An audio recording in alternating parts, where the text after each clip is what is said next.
Risiko dan bukti audit. Nah, ini kita tambahkan sedikit saja di video ketiga ini. Coba kita lihat, nanti ada di cuplikan paragraf opini yang menyatakan bahwa titik-titik. Kami melaksanakan audit berdasarkan SPAP, standar pemeriksaan akuntan publik. Standar tersebut mengharuskan kami merencanakan dan melaksanakan audit agar kami memperoleh keyakinan yang memadai bahwa laporan keuangan bebas dari salah saji material. Nah, ini yang di garis bawahi adalah keyakinan yang memadai. Kenapa keyakinan yang memadai? Karena bukan merupakan keyakinan mutlak. Auditor tidak memiliki keyakinan mutlak terhadap suatu laporan keuangan.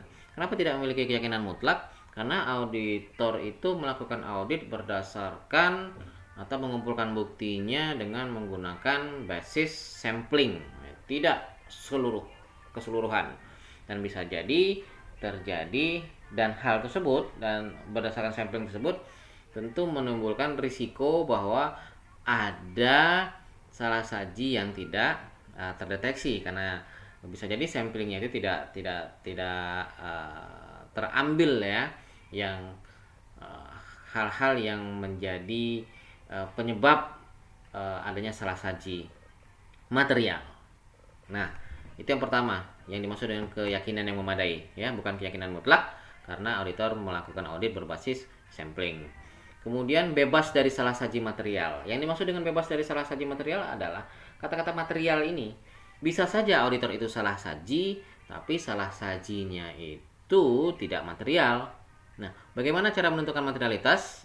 Sudah disampaikan tadi, bisa berdasarkan aset, bisa berdasarkan penjualan ya, dan seterusnya.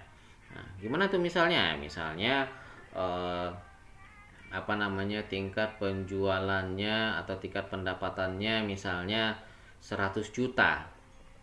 Nah, rule of thumb-nya antara 3% sampai 7%. Artinya 3% adalah 3 juta. Nah, berarti tingkat materialitasnya adalah 3 juta. Nah, ketika ada salah saji material itu di bawah 3 juta misalnya ketemu 200.000, maka itu tidak usah dilaporkan karena tidak material. Ya, dan Anda tidak perlu fokus ke sana, Anda tidak perlu mengubek-ubek yang temuan yang 200.000, 300.000, 500.000 karena memang tidak material. Ya. Oke. Nah, ini pengulangan tadi. Jadi keyakinan yang memadai itu sebetulnya menginformasikan kepada pengguna laporan keuangan bahwa auditor tidak dapat memberikan jaminan atau kepastian tentang kewajaran laporan keuangan. Nah, seperti yang saya sampaikan tadi, jadi secara implisit bahwa karena adanya ketidakpastian, adanya basis sampling itu menghasilkan risiko bahwa laporan keuangan itu disajikan secara tidak wajar. Ya, jadi belum tentu sebetulnya ketika auditor mengeluarkan opini wajar tanpa pengecualian itu memang betul-betul pasti wajar tanpa pengecualian. Ya. Karena di dalam situ ada risiko bahwa ternyata ada temuan-temuan yang tidak terdeteksi oleh si auditor. Bebas dari salah saji material adalah maksudnya menginformasikan kepada para pengguna bahwa tanggung jawab auditor itu terbatas pada informasi keuangan yang material saja. Seperti tadi ya. Nah, jadi materialitas dan risiko ini merupakan konsep yang fundamental yang sangat penting dalam perencanaan, perancangan atas pendekatan audit yang akan dilaksanakan dalam penugasan auditnya. Oke. Nah, dalam materialitas ini, idealnya auditor pada awal masa petugasan audit menetapkan nilai kesalahan penyajian gabungan dalam laporan keuangan yang menurut auditor adalah material. Oke, nilai tersebut didefinisikan sebagai pertimbangan awal tentang tingkat materialitas. Pertimbangan tidak perlu dalam bentuk angka, tapi memang seringkali dalam bentuk angka, ya. Tingkat materialitas ini sebetulnya bisa fleksibel karena dapat berubah selama masa penugasan jika situasi yang melingkupinya berubah. Jadi ketika ruang lingkup audit itu berubah, bisa saja tingkat materialitas itu berubah ya, dan ada nanti revisi atas pertimbangan tingkat materialitas. Ini contoh konsep materialitas ini adalah relatif ya, dan bukan absolut ya. Misalnya nih, pendapatan operasionalnya ada 5%, itu 5% dari tingkat pendapatan operasionalnya adalah 368 US dollar. Kemudian 10% dari maksimumnya dari tingkat materialitasnya adalah 10% atau 737. Kalau berbasiskan aktiva lancar, misalnya minimum materialitasnya adalah 5%, kalau persentasenya 5% adalah 2,51, kemudian nilai dolarnya 5103. Total aktiva 3% itu sekian dan 6% itu sekian. Berdasarkan aktif kewajiban lancar, kalau 5% minimumnya sekian dan maksimumnya 10% sekian. Nah, ini range-nya yang penentuan tingkat materialitas yang lain lagi ya. Nah, jika total gabungan salah saji pendapatan lebih rendah dari 368, nah ini kan minimumnya 368 ini, pendapatan operasionalnya $368, maka laporan keuangan tersebut harus dipertimbangkan telah disajikan secara wajar. Artinya apa? Artinya jika ada temuan-temuan atau salah saji atau kesalahan di bawah 368, artinya di bawah 5%, itu dianggap tidak material.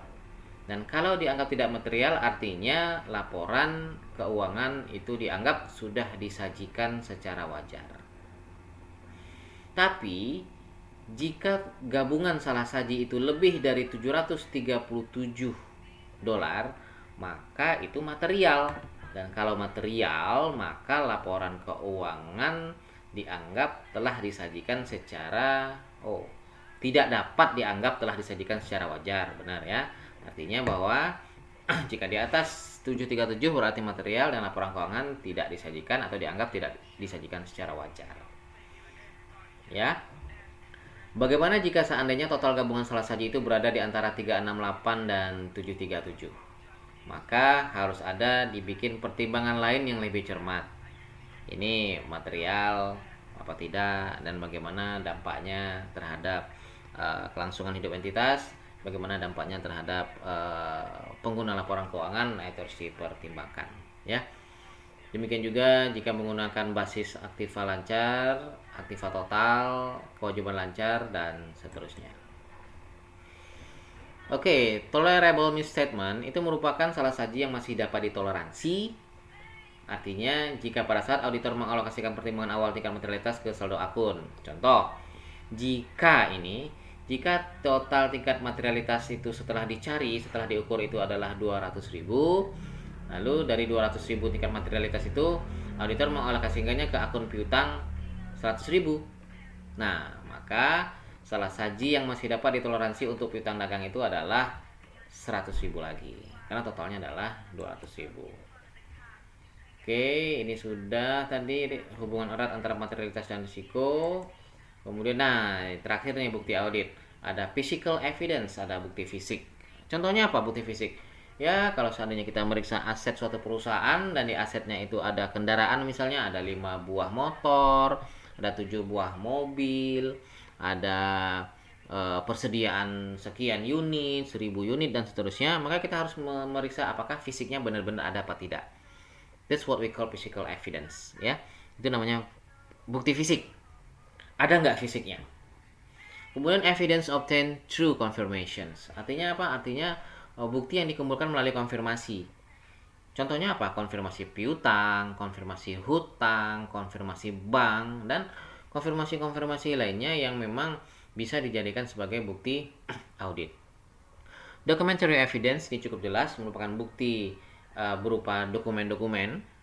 Kemudian mathematical evidence merupakan bukti matematis, artinya dalam melakukan audit kita melakukan pengujian matematis, penjumlahan, perkalian, dan seterusnya. Kita harus melakukan pengujian matematis ulang. Kemudian analytical evidence merupakan bukti analitis, ya. Bukti analisis yang dibuat oleh auditor itu dijadikan salah satu bukti audit. Dan hearsay evidence adalah bisa bukti lisan, ya, yang diperoleh oleh auditor dalam melakukan proses auditnya. Oke, sekian saja untuk video ketiga.